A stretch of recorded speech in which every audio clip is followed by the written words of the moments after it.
Knock, knock. This is Amy with Kitchen Counter Conversations, and I'm actually making dinner right now. I've got cooking, I kind of am the type of person who looks and see what I have, and then I come up with something. So I had some spaghetti squash that I roasted, and I had some really good ground chicken from this local farm called Bellevue. And then I had some veggies, like some leeks and some red pepper and garlic. And then I'm gonna throw some tomato in there and probably some fresh oregano. And then I'm probably gonna make some cottage cheese, kind of like make it a little bit like a ricotta, but I have cottage cheese. So I'm going for that protein factor again. So that's kind of what I'm cooking. I can kind of give you a little look-see if you would like one. That's just like the little ground chicken mixture. Oops. And then I have the roasted squash right there. So anyhow, that's what I'm doing.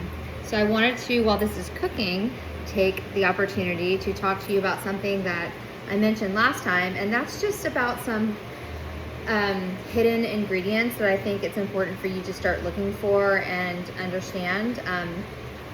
I started researching a lot of ingredients even before I started my first company with Petroleum Pit paste, but then as I went along, of course, and brands would come out, I would look at all their labels, ingredients. I think I mentioned before that I was super disappointed when Loom came out and they were like rated number 4 on EWG with their first product, and it had really crazy ingredients, and I was like, how can this be natural? And so, you know, I feel like there are so many other, the one ingredient I think that I'll just like kind of focus in on right now is it's a petrochemical wax. So a lot of these deodorants actually have petrochemicals in them, and it's called ozurkerite, and it has also been named earth wax, which kind of sounds healthy or kind of natural, you know, and technically I think they call it earth wax because it's from petroleum, but the petroleum process and just how that goes is just super toxic and not good, and they use a lot of these deodorants use a wax called ozurkerite, which again is a petrochemical.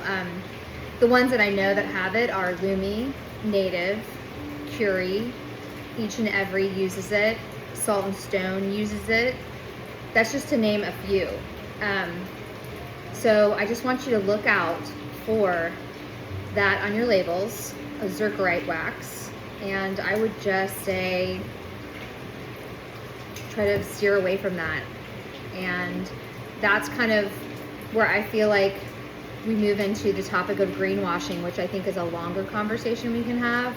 But that's kind of like where people might put a few things that look natural, like if you see, oh, it's got coconut oil in it and it's got shea butter, but then there's a whole host of other things that are listed that really are not natural, and they're not healthy.